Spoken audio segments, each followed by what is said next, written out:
bem-vindo ao teu programa Advertência Final. Mais de 1/3 dos habitantes da Terra acredita na Bíblia. No passado, muitos deram a sua vida para ter o privilégio de ler as suas páginas e obedecer às suas instruções. Por outro lado, durante centenas de anos, outros relegaram a Bíblia ao desprezo e às cadeias de escuridão, pretendendo que ela assim devesse ficar para sempre. Objeto de tanta controvérsia, este livro tem levado muitos a indagar. Seria de fato a Bíblia a palavra de Deus? As suas histórias, algumas parecendo fantasiosas, seriam verdade ou mito? No programa de hoje, você verá junto comigo algumas evidências arqueológicas que nos levam de fato a pensar com seriedade sobre este livro. Não perca, venha comigo!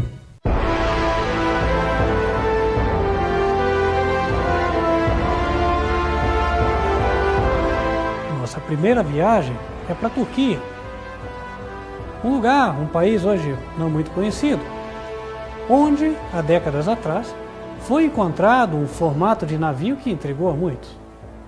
A relação desse navio parece ser estreita com uma história conhecida da Bíblia, chamada a história da Arca de Noé. Possivelmente você já ouviu falar dessa história, de um senhor, que recebeu instruções de Deus para construir um barco a fim de salvar aqueles que quisessem escapar do dilúvio universal. Durante 120 anos, este senhor teria pregado, convencendo ou tentando convencer as pessoas para que entrassem naquele grande barco. Segundo a história bíblica, chegou o tempo e apenas 8 pessoas decidiram entrar na arca, Noé e sua família. Os restantes ficaram zombando por 7 dias, quando foram surpreendidos por um grande dilúvio de águas vinda de baixo e de cima. E a água subiu, de tal maneira que os cumes das montanhas mais altas do planeta foram cobertos, e apenas restaram Noé, sua família e os animais, os quais Deus indicou para entrar na arca.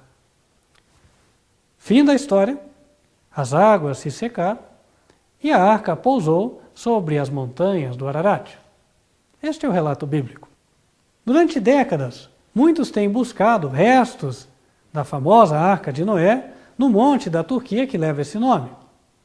Porém, o Ararat é um monte de neves eternos que a cada 500 anos se renova e nada foi encontrado. Porém, recentes descobertas intrigaram e despertaram novamente o interesse no estudo do tema.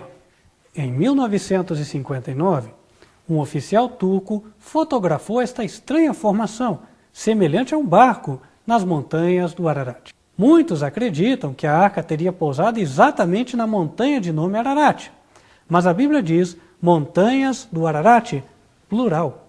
No livro de Gênesis, capítulo 8, verso 4, está escrito que a arca repousou no 7º mês, no dia 17 do mês, sobre os montes de Ararat.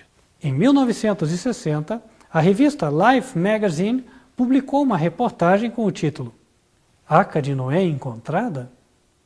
Foi feita uma pesquisa no local e pouco depois se afirmou que a formação era apenas fruto do acaso da natureza. O barco fotografado estava localizado a apenas poucas milhas ao sul do famoso Monte Ararat, portanto, dentro das cadeias do Ararat e em coincidência com o relato bíblico. Tal fato levou a que a questão fosse novamente levantada para pesquisa quando o pesquisador americano Ron White decidiu visitar a área. Em 1977, com a visita do arqueólogo amador Ron White, começou-se a explorar mais detalhadamente o achado, usando o aparato tecnológico disponível. As dimensões do barco são 300 cúbitos egípcios de comprimento por 50 de largura. O Gênesis foi escrito por Moisés, quem viveu no Egito e possivelmente usou estas medidas. A medida é coincidente com o relato bíblico. Faze para ti uma arca da madeira de gofer.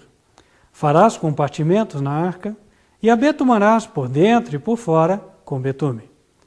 E desta maneira farás: de 300 côvados o comprimento da arca, e de 50 côvados a sua largura, e de 30 côvados a sua altura.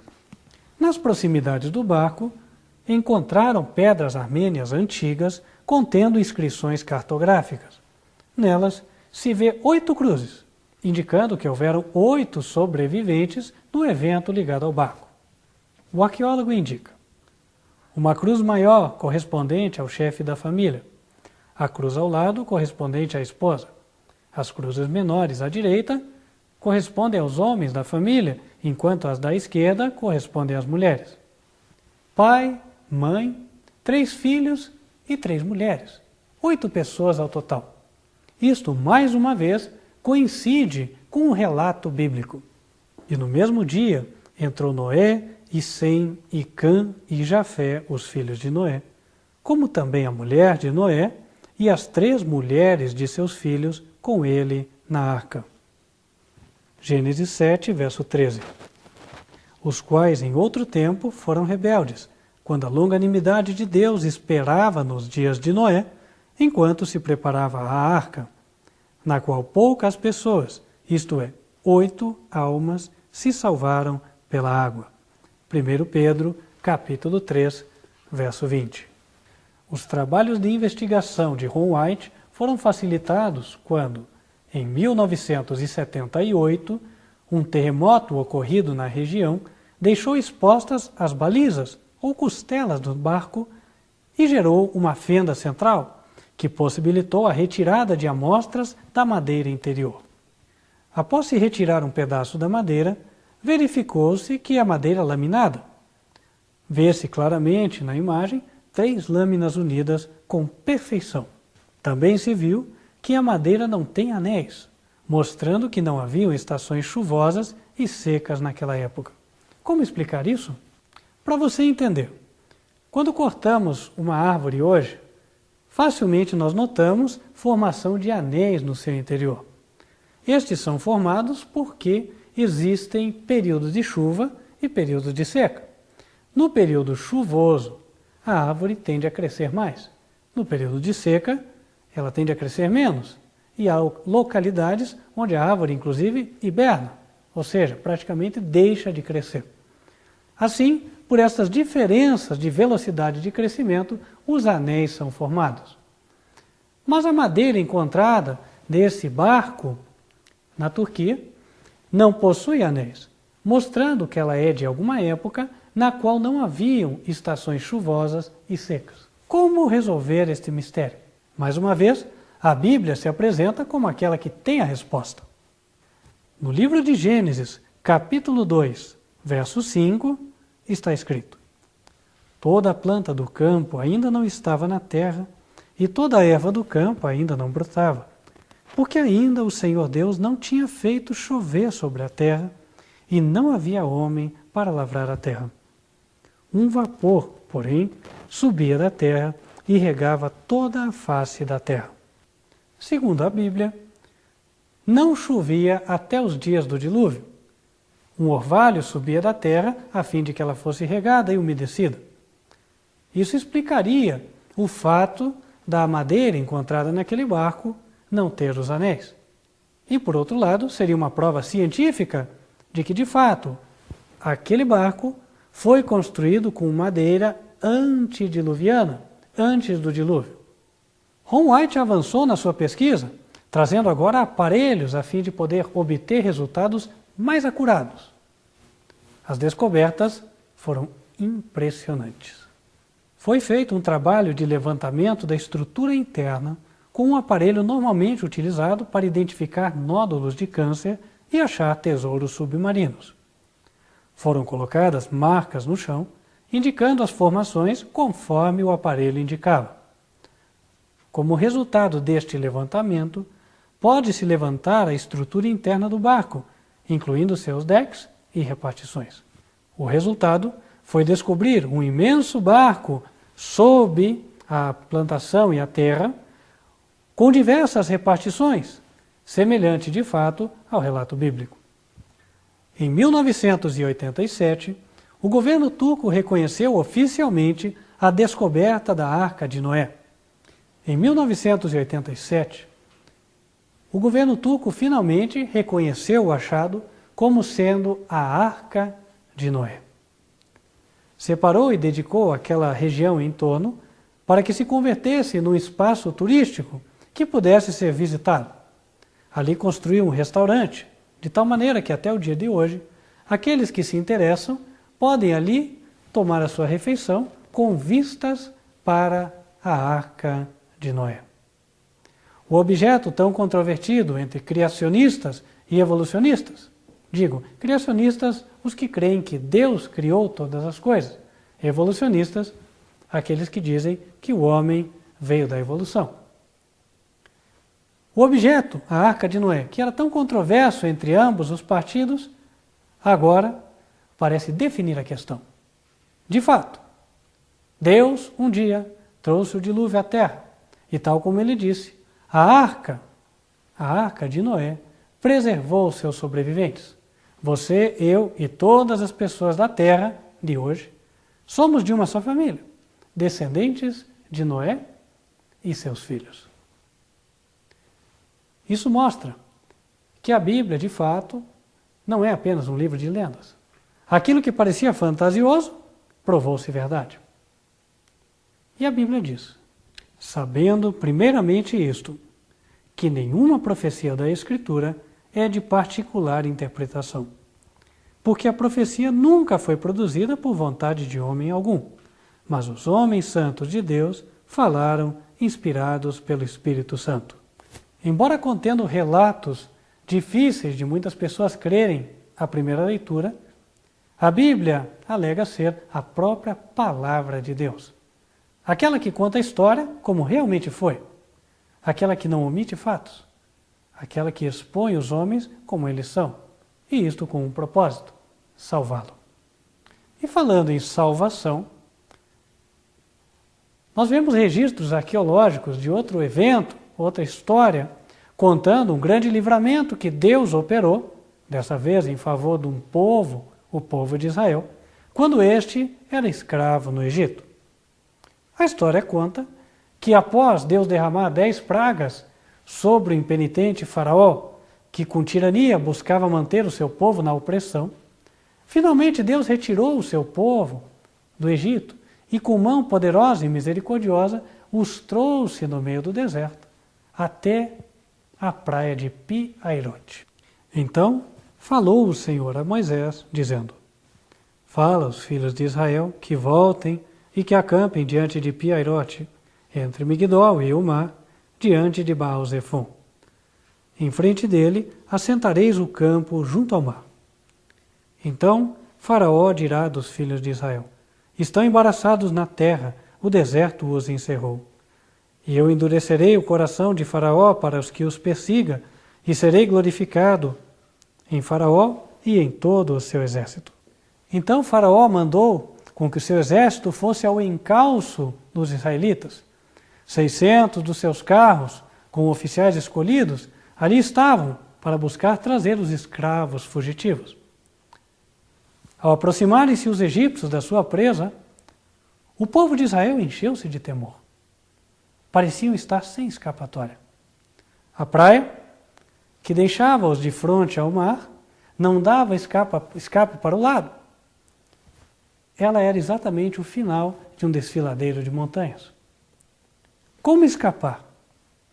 Então disse o Senhor a Moisés, por que clamas a mim? Dize aos filhos de Israel que marchem, e tu, levanta a tua vara e estende a tua mão sobre o mar e fende-o, para que os filhos de Israel passem pelo meio do mar em seco. E eis que endurecerei o coração dos egípcios para que entrem nele atrás deles, e eu serei glorificado em Faraó e em todo o seu exército, e nos seus carros e nos cavaleiros, e os egípcios saberão que eu sou o Senhor, quando for glorificado em Faraó e nos seus carros e nos seus cavaleiros. Verso 21. Então Moisés estendeu a sua mão sobre o mar, e o Senhor fez retirar o mar por um forte vento oriental toda aquela noite, e o mar tornou-se em seco e as águas foram partidas. E os filhos de Israel entraram pelo meio do mar em seco, e as águas lhes foram como um muro à sua direita e à sua esquerda. E os egípcios seguiram-nos, e entraram atrás deles todos os cavalos de Faraó, os seus carros e os seus cavaleiros, até o meio do mar. E aconteceu que, na vigília daquela manhã, o Senhor, na coluna de fogo e de nuvem, viu o campo dos egípcios, e alvoroçou o campo dos egípcios, e tirou-lhes as rodas dos seus carros, e fê-los andar dificultosamente. Então disseram os egípcios: fujamos da face de Israel, porque o Senhor por eles peleja contra os egípcios. E disse o Senhor a Moisés: estende a sua mão sobre o mar, para que as águas tornem sobre os egípcios, sobre os seus carros e sobre os seus cavaleiros. Então Moisés estendeu a sua mão sobre o mar, e o mar retomou a sua força ao amanhecer, e os egípcios fugiram ao seu encontro, e o Senhor derribou os egípcios no meio do mar, porque as águas, tornando, cobriram os carros e os cavaleiros de todo o exército de Faraó, que os haviam seguido no mar. Nem ainda um deles ficou. Verso 31. E viu Israel a grande mão que o Senhor mostrara aos egípcios, e temeu o povo ao Senhor, e creu no Senhor e em Moisés, seu servo. O maravilhoso fato pôde ser comprovado pela ciência há poucos anos atrás. O arqueólogo Ron White e sua equipe estiveram mergulhando naquela região. A praia de Piairote é hoje conhecida como Nureiba, uma praia frequentemente visitada por egípcios. Neste local, a equipe do arqueólogo decidiu mergulhar, a fim de procurar vestígios de que de fato houve uma travessia neste local. As descobertas foram impressionantes. Como se pode observar, os mergulhadores viram rodas de carruagens egípcias, hoje já cobertas por corais. Essas rodas, segundo a avaliação feita, são de uma dinastia anterior a 1000 anos antes de Cristo. E o que mais impressiona? Encontrou-se um aro de ouro que contornava a roda das carruagens egípcias daquela época. As investigações prosseguiram também do outro lado do hoje Golfo de Aqaba, chamado naquela época Mar Vermelho. E ali também foram encontrados vestígios de carruagens egípcias. Não apenas isto, também vestígios de ossos humanos foram encontrados, como você pode ver esse cerrado em meio ao coral. Ron White e sua equipe também encontraram alguns monumentos, cada um de um dos lados da passagem, datados da dinastia do rei Salomão de Israel, os quais teriam sido colocados ali por este rei em comemoração ao grande livramento que Deus operou em seu favor. Uma vez passado o Mar Vermelho, os israelitas se dirigiram a Mara, segundo o relato bíblico, e em seguida vieram a Elim. E havia ali 12 fontes de água e 70 palmeiras, e ali se acamparam junto das águas. Êxodo 15, verso 27. Pode ser ainda visto no Google Earth o local de Elim. Em meio ao deserto, ainda existe ali uma grande concentração de palmeiras. Hoje não são 70, mas vê que há um conjunto delas ali. O que chama a atenção é que até hoje existem 12 fontes de água no local. A Bíblia relata que os filhos de Israel saíram de Elim e veio ao deserto de Sim. E dali chegaram até Refidim, onde não havia água para o povo beber. Tendo, pois, ali o povo sede de água, o povo murmurou contra Moisés e disse: por que nos fizeste subir do Egito para nos matar de sede a nós e a nossos filhos e a nosso gado? E clamou Moisés ao Senhor, dizendo: que farei a este povo? Daqui a pouco me apedrejarão. Então o Senhor disse a Moisés: passa diante do povo e toma contigo alguns dos anciãos de Israel. E toma na tua mão a tua vara com que feriste o rio e vai. Eis que eu estarei ali diante de ti, sobre a rocha em Horebe, e tu ferirás a rocha, e dela sairão águas, e o povo beberá. E Moisés assim o fez diante dos olhos dos anciãos de Israel. Seguindo a provável trajetória do povo de Israel por esse deserto, Ron White encontrou este local, onde facilmente pode ser visualizada a pedra a 18 metros de altura, que contém uma marcação impressionante. Como pode-se ver, a rocha parece ter sido fendida e há marcas de que um grande volume de água por ali passou. A fenda é tão grande que uma pessoa pode passar em meio a ela. Em Êxodo 19, a Bíblia diz que, tendo partido de Refidim, vieram ao deserto do Sinai e acamparam-se no deserto. Israel, pois, ali acampou-se defronte do monte. Verso 2. Ali Deus prometeu encontrar-se com o seu povo, depois de 3 dias de preparação. No momento marcado, Moisés levou o povo fora do arraial ao encontro de Deus, e puseram-se ao pé do monte. E todo o monte Sinai fumegava, porque o Senhor descera sobre ele em fogo, e a sua fumaça subia como fumaça de um forno, e todo o monte tremia grandemente. Êxodo 19, 17 e 18. Não distante do local onde a rocha foi ferida, o monte Sinai pode ser visualizado. É nítido a diferença entre ele e os demais pelo fato de que seu cume encontra-se até hoje enegrecido. Como pode-se ver, a rocha foi queimada com intensidade. Neste local, segundo a Bíblia, Deus se assentou em fogo e dali, com voz de trovão, transmitiu ao povo de Israel a sua santa lei, chamada o concerto de Deus com os homens da terra. Amigo, eu não sei quanto a você, mas quando eu vi pela primeira vez esse monte queimado, algo me moveu por dentro. Eu pude de fato ter a certeza de que temos um Deus vivo, um Deus que um dia visitou a humanidade e deu a ela o seu conserto. Um Deus que comanda tudo nesta terra. Um Deus que, como diz a Escritura, Ele conta até os fios de cabelo da nossa cabeça. O temor de Deus se apoderou de mim. E de você? O que esta cena te gera? Uma coisa é certa. Diz a Bíblia que Deus, nesta ocasião, deu a Moisés os mandamentos em tábuas de pedra.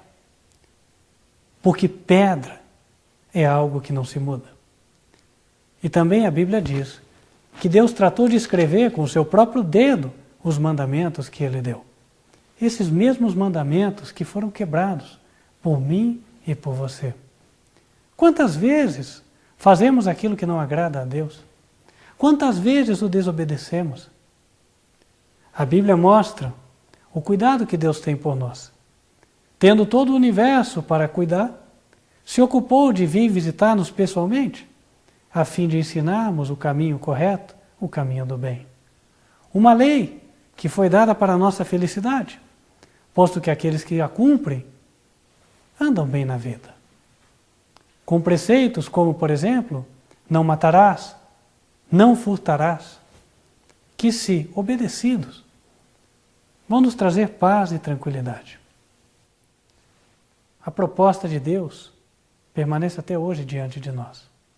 As palavras um dia ditas no Monte Sinai, elas ressoam através das eras e chegam até a mente e os ouvidos de cada um de nós. E o que faremos com elas? Será que nós as renegaremos a um montante que vamos considerar lixo histórico? Ou vamos considerar as palavras da Escritura? Vamos considerar as provas da arqueologia de que essas palavras de fato são verdadeiras? A fim de crermos em Deus. Seria tão difícil crer na palavra daquele que disse a verdade? Temos visto de que um dia Deus operou na terra por meio de um dilúvio. Ele suportou a maldade, segundo o relato do Gênesis, até um limite. Mas quando ele viu que seria para benefício do próprio homem suprimir o mal e dar à humanidade um novo recomeço, ele interviu na história. E Jesus, quando esteve aqui na terra, falou que Deus ainda intervirá uma segunda vez. E ele disse: e como foi nos dias de Noé, assim será também a vinda do Filho do Homem. Porquanto, assim como nos dias anteriores ao dilúvio, comiam, bebiam, casavam e davam-se em casamento, até o dia em que Noé entrou na arca, e não o perceberam, até que veio o dilúvio e os levou a todos, assim será também a vinda do Filho do Homem. E você? Andará despercebido? Ou estará atento para o fato de que Deus intervirá na terra e se preparará? Deus oferece hoje uma oportunidade. A sua palavra diz que Deus amou o mundo de tal maneira que deu o seu Filho unigênito para que você e eu não pereçamos, mas tenhamos a vida eterna. João 3,16. A oferta dele é para que aceitemos a Jesus, o seu Filho, como Salvador. E se o aceitamos, ele vai mudar a nossa vida e nos fazer em harmonia com a sua lei, o seu pacto. A escolha é sua.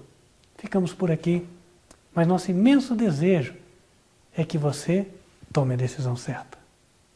Deus te abençoe. Até a próxima.